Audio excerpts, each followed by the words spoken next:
Hello everybody, we're here today to kind of give us a brief introduction to the clubs that are in our bag. So for some of you that are just beginning, maybe you don't know what the purpose is of some of your clubs, so we'll go over that real fast today, and then more importantly we'll show you how these clubs can be used around the green, because that's what our emphasis is going to be here for the next couple of weeks, is developing a strategy of how we can use different shots around the greens to lower our scores, because that's where most of our strokes will come into play. So let's quickly just go through our bag. Of course, we'll start with the driver. See that drivers usually have a lot less loft than most clubs. Loft being how much angle is in the club. So a driver typically has like about 10 degrees loft. Mine has like 9.5. Then from there, you go down to the 3-wood, which is a little more lofted than that. Usually a 3-wood is about 15 degrees or so. So you hit that a little further. Then you wood your irons, not as far as your driver. And then you go, starting with most of your sets will probably have like a 4 or 5 iron to start with, and you can see that the loft on those is pretty low still. And then we could go all the way down to like our pitching wedge that might have like 54 degrees of loft or 52 degrees of loft, it just depends. But we're gonna hit those, obviously clubs with more loft a little bit higher, and they're not gonna go as far. So the biggest question then would be, how can we use some of these different clubs around the greens? We're gonna go over that here today.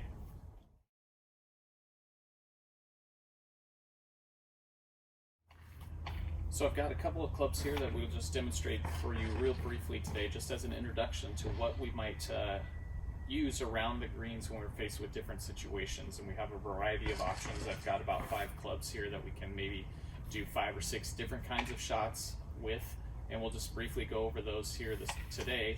And then as the weeks go on and progress, we'll go through each one in more detail, kind of explaining some of the keys and teaching points to executing each kind of shot.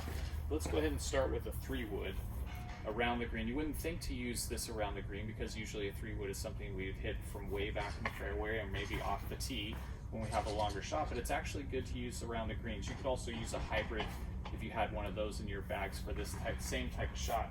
But let's just say I have this ball here that's semi-close to the edge of the green, and I was trying to hit it down there to that far hole. So I could putt this, but going through the fringe here and the little thick rough might be a little tricky gauging the speed. So what the 3-wood will do is it'll add a little bit of loft more than a putter, and it'll allow me to get the ball onto the green and start rolling towards the hole without really going through the rough. So you'll see the loft of the 3-wood get the ball in the air enough to carry it just right here on the front of the green and then start rolling as quickly as possible. So when we're taking shots around the green, we typically want them to get on the green and rolling as soon as we possibly can. It just makes it easier to judge the distance and speed. So just briefly, this is what a shot would look like with a 3-wood around the green. And you can see there that we would just get it right up onto the green edge and just get it rolling as quickly as I could. The next option that we could have too, in that same kind of idea, would be like a 7 or 8 iron. This happens to be my 8 iron. So you can see something like this with the 8 iron maybe would just carry a little bit farther than that 3-wood would, and I could get that ball rolling onto the green and towards the hole. Our next option that we could use would be more of a pitching wedge. Again, a little bit more loft, so it's going to carry a little bit further, go a little bit higher. But if I was back a little further from the edge of the green, then I might want the extra loft to carry it onto the green and then roll out from there. So it would look more something along those lines like that, where it would carry a little bit further. Then as we get further down in our clubs, we have more like a sand wedge or a 56-degree wedge. And these would be used primarily when I need to get the ball up in the air quickly and I didn't have as much room to roll out, maybe like I did on those last ones, or for sure out of a bunker. And what makes these clubs good is they have what's called bounce, and we'll get into this a little bit more detail later on in one of the other videos. But bounce allows me to slide the club underneath the ground without digging this leading edge, the front edge of the club, into the ground. So if I needed to get maybe a little bit more loft on a shot around the green and I wasn't trying to roll it out so far, I could just do something like that and not have the ball roll out as far. And then some of you also might have even something more lofted than that, like a 60-degree wedge. Again, it would have a little bit of a bounce, and if I was going maybe a short distance here and I just needed to get underneath it and pop it up really fast, I could do something like that to it. Okay, so those are just kind of the different varieties of shots that we can use around the green. And over the course of the next couple of weeks, we'll be going over each one in detail and teach you kind of how and when you would want to use those shots.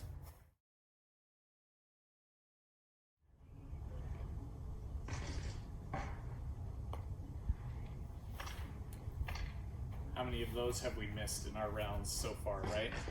We have 3 feet left, we miss a putt that we should have probably made, kind of do that 3 or 4 times in a round, maybe chip a couple times from off the green before we get onto the green.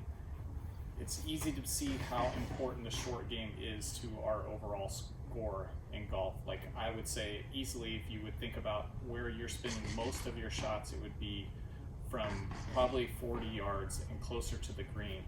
So I think the point of today's video would be just to emphasize how important the short game is and how important it would be to spend as much time as we can practicing our shots from on and around the green to avoid these kinds of shots that we tend to give away and that add up quickly to our overall score during the course of a round.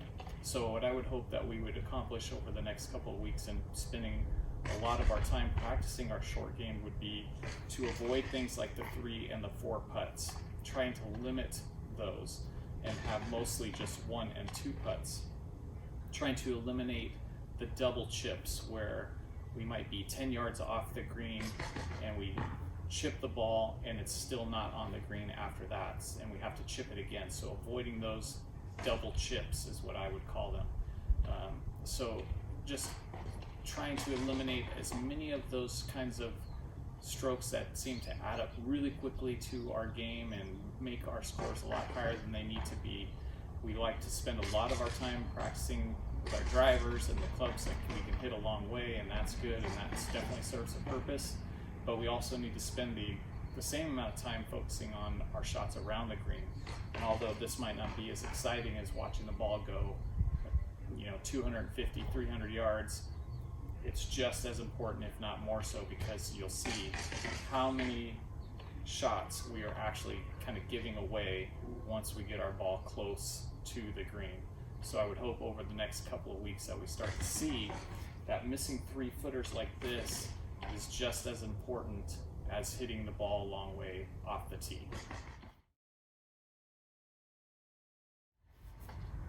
Okay, today's video we're going to focus on our chipping and try to really dial in exactly what we're trying to accomplish here when we have shots around the greens, that we can try to get them as close to the hole as possible, and some of the different variations of the shots that we can play. Now, a chip shot you might use anywhere from as far as we are away from the green here to maybe even as far as 10 yards off the green, or even sometimes a little further. It would just vary on how hard you're going to hit the ball, but the same idea would hold true. So let's just say we were in a situation where we had right here where we're just off the green maybe by a yard or two, and we need to chip the ball onto the green and try to get it as close to the hole as we can. And you heard in the introductory video the other day that sometimes we want to use a less lofted club, just enough loft to get the ball onto the green and get rolling as quickly as possible, as opposed to maybe using like a sand wedge or a 60-degree lob wedge where we're going to try to hit it way up in the air and land it all the way by the hole. Those shots are very difficult to execute, and the margin for error is very small, whereas in a chip shot, which is more like putting, we could probably end up getting, on average, the ball closer to the hole than if we try to attempt a really difficult shot like a lob shot. So let's talk about chipping. Our setup for the chip would be, our feet are going to be a lot closer together. I like to have my feet about a club's width apart, so you can see that my feet, the heels of my feet are about as far apart as the width of the club. I'm going to address the ball, and I'm going to lean slightly forward, maybe about 60% of the weight on my front foot. All right, and I'm going to just simply make a putting stroke similar to how I would just putt the ball, and with the club and the loft on the club, get the ball onto the green and rolling as quickly as possible. So in this situation, I'm actually going to take like an 8-iron and just make the ball land maybe a yard onto the green and let it roll all the way down to the hole down there. So again, you can see I'm going to take my setup, feet about a club's width apart. I'm going to lean a little bit forward, have my hands slightly forward, and then just make like a putting stroke and let the loft of the club carry the ball onto the green and roll to the hole. See if I can get this one up there close.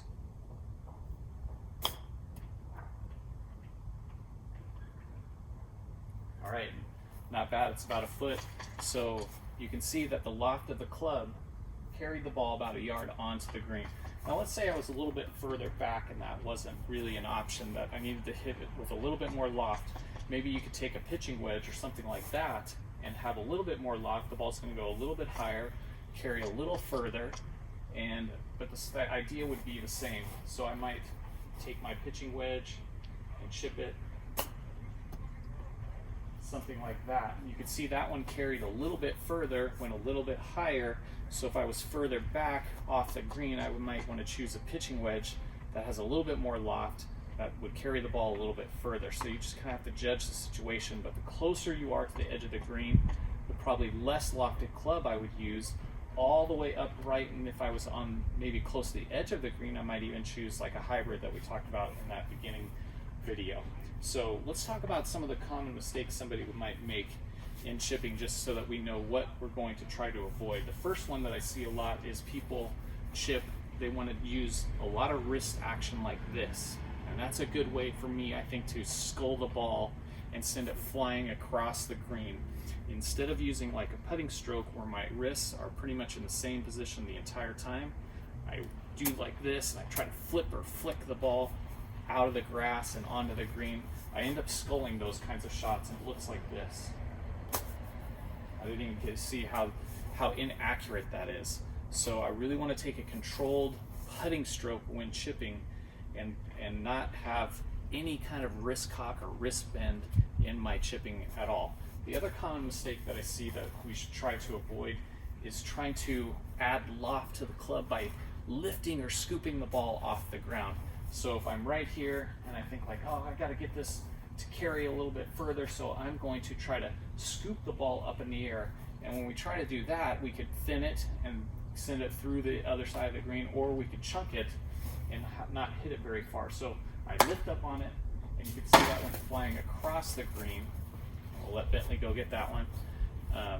But that's from tilting back and trying to scoop the ball up and add loft to the club. We need to trust that the club's loft will do its job if I just slightly hit down on it, use my putting stroke, and let the ball just carry right onto the green right in front of me. I think you'll have some better success trying to do it that way than scooping it or flicking it. So when we're practicing our chipping today, let's try to keep those things in mind. Feet club width apart, weight slightly forward, hands maybe a little bit forward, and just use that nice putting stroke. And if I'm further away, my stroke will just be a little bit longer. Okay, but the same idea.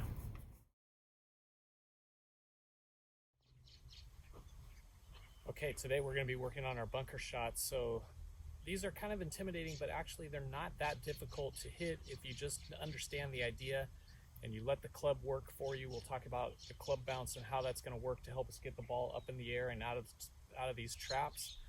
So when we first get into the sand, we're going to make sure that we take a nice wide stance. We're going to get a little bit lower than we normally would, a little more bend in our knees. We're going to make sure that we open up this club face, and really, instead of having that leading edge go into the sand first, we're going to use the club's bounce on the back of the club and use that to kind of go through the sand and lift the ball out of the sand. So I'm going to take my wide stance. I'm also going to lean a little bit forward. This is good sand. I don't have to lean a lot forward, maybe 60% on my left leg or my front leg. Open up that club face, lean forward, take it back, and I'm going to try to hit about an inch behind the ball and just hit the sand out of the bunker and not worry about so much hitting the ball, okay?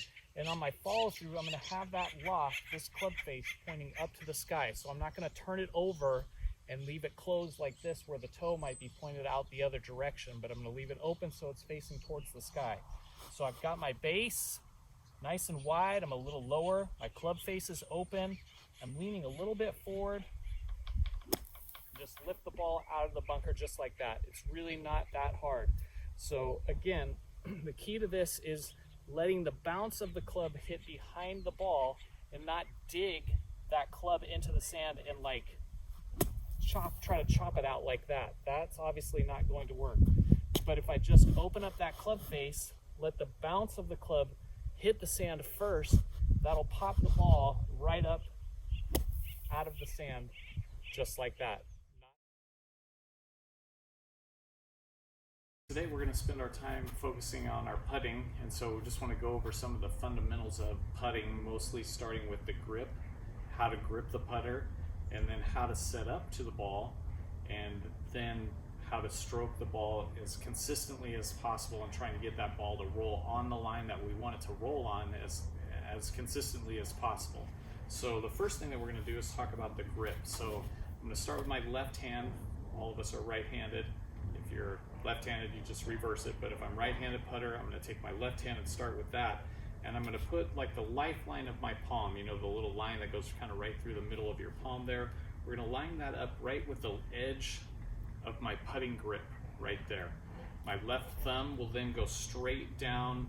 Usually putting grips have like a flat edge on them right on the top, so we're going to put our left thumb going right down that edge, and then I'm just going to place my right hand right over the top of that. All right, so if I have a putt right here, I'm going to line myself up right over the top of that ball. All right, and so if I took another ball and I placed that ball, like kind of held it right on my left eye like this, and I dropped it, you should see that ball drop pretty much right on top of the ball that you're trying to putt. So if I did that again, and if I was too far away from the ball and I did that, you can see that the ball would land well inside of the ball that I'm trying to putt, or if I was too far over the top of it, I do that and the ball would bounce on the other side of the ball. So what I want to try to do is get my eyes right over the top of that ball so it comes down pretty much right on top of it, okay? So I'm going to take my grip, I'm going to line myself right up over the top of the ball, and then from there, what I want to feel like is that my arms, my elbows are pinching in, almost touching my sides, so that when I do my putting stroke, I'm going to feel like I'm just rocking my whole core and my shoulders back and forth, okay? So no wrists, no arms like this that are disconnected from my body. I'm going to try to pinch my arms into my sides, take that putter back with my core and my shoulder turn, and then take it straight back, hit it straight through, and right into the hole. So those are the kinds of the things that we're going to focus on today with our putting, our grip, getting that lifeline right on the edge, thumb down the flat part of the grip, take your right hand and put it right over that, line myself so that my left eye especially is right over the top of the ball, have my elbows kind of pinching into my sides, take that putter straight back, straight through, and we'll make more putts that way. Let's practice that today.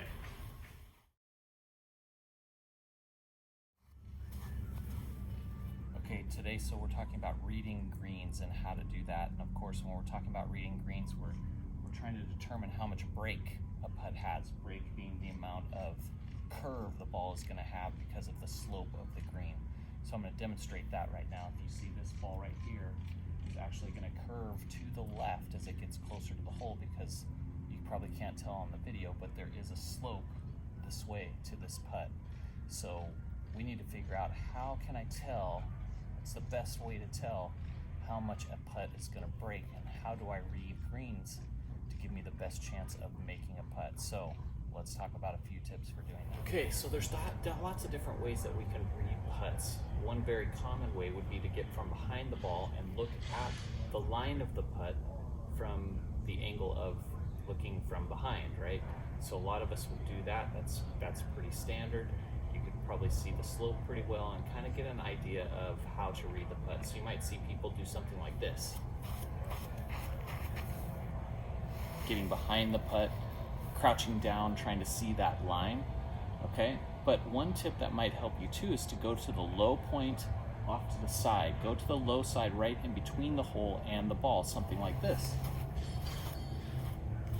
Coming over here might allow me to see the slope a little bit better and give me a good idea of just how steep that slope is. Then what I would try to do is try to aim for the apex of this putt, which is going to be about halfway to the hole, maybe a little further, and try to aim at that point, okay? Instead of aiming obviously straight towards the hole, because we know it's going to go off to the left because we're on a slope here. So we're going to try to find the apex of this putt just in my mind and aim for that point and try to roll the ball over that point and hopefully get this ball to go in the hole or at least very close. So we'll give you an idea. I think the apex of this putt is going to be somewhere in this range right here. Let's see if I can hit that spot.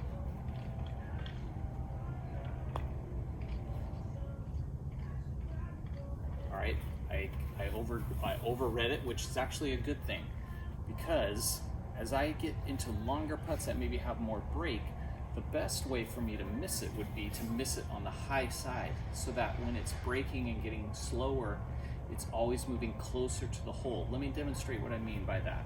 If I have this putt right here and I aim it straight at the hole or don't read enough break, you'll see it breaking away from the hole as it gets closer.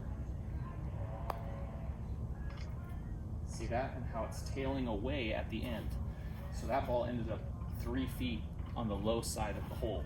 Now, if I overread it, and I'm going to hit it with the same exact speed, if I overread it and hit it too high,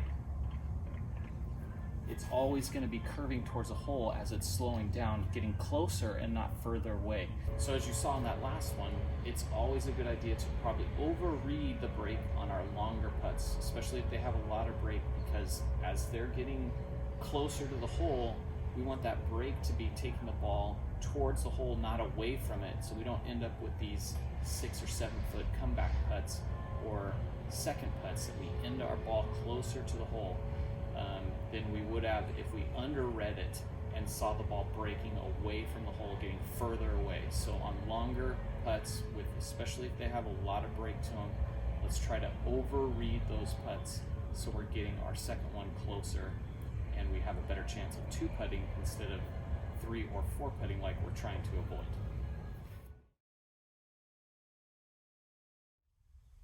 Okay, we've been talking about etiquette a little bit, and today we're going to talk about etiquette in bunkers. So here, as you can see, I've hit my ball into the trap, and I have several different ways I could come into this bunker. One would be, you can't probably tell from the camera, but this is significantly higher on this side, and I'm up, but that's closest to the pin and the green of where I want to go. I'm kind of standing in the low spot of the bunker. And that's actually the best spot to enter the bunker from. You don't want to come from the very steep face of that and push all the sand down to the bottom of the bunker and make yourself, give yourself a difficult raking job. You want to find the low spot of the bunker, come into the bunker at that point, and then hit your shot.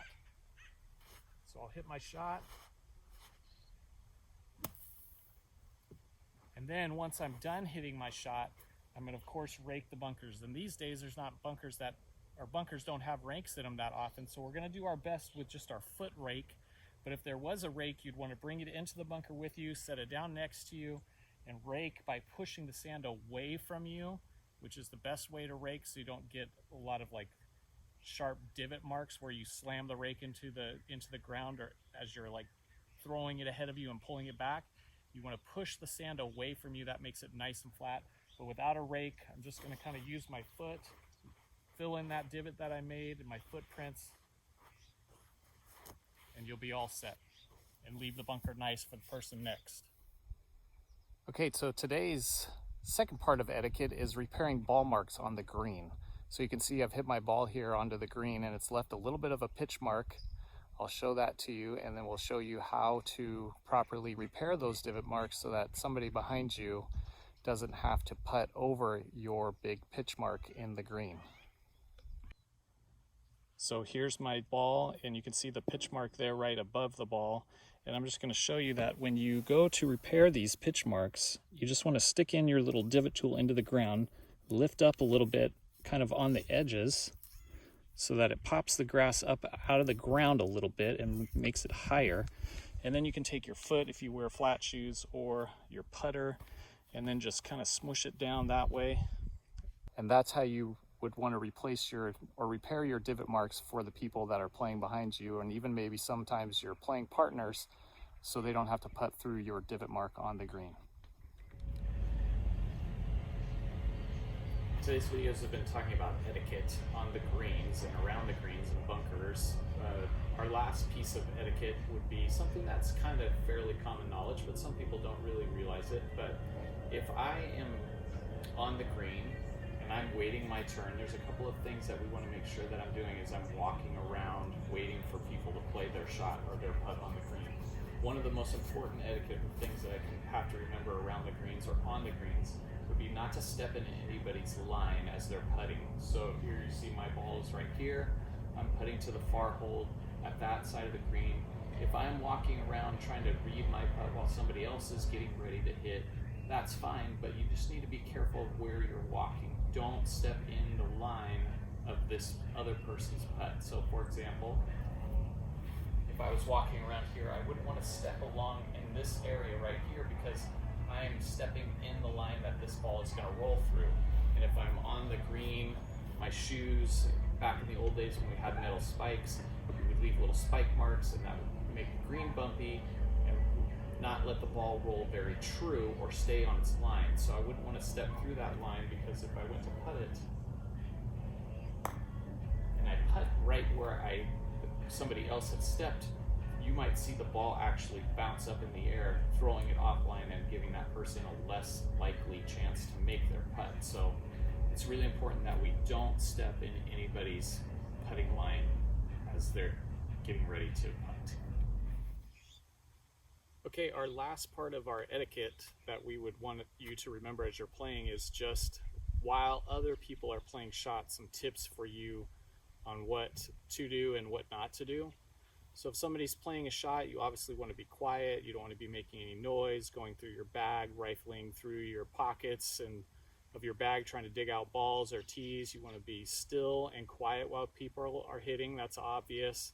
But you also don't want to be kind of walking behind them where they might be able to see you out of the corner of their eye.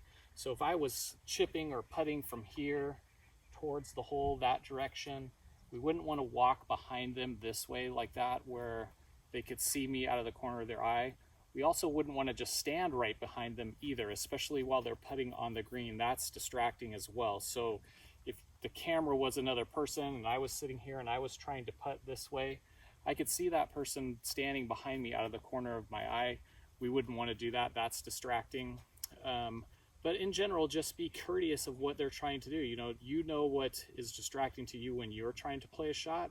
Let's just try to remember that we want to do to others what we would want them to do to us when we're trying to focus and hit a good shot. So be quiet, be still, be out of sight, and you won't have any etiquette problems. Repairing ball marks on the green, raking bunkers, all the things that we've talked about, those are good. Not walking in somebody's line, those are all good etiquette tips to remember as well. So try to remember maybe one or two etiquette things, and you'll learn them as you go along. I know it's a lot to remember at first, but you'll get the hang of it as you play more and you're around people that have played a lot more, and they'll help you out for sure and let you know if there's something that you could be doing differently as far as etiquette goes.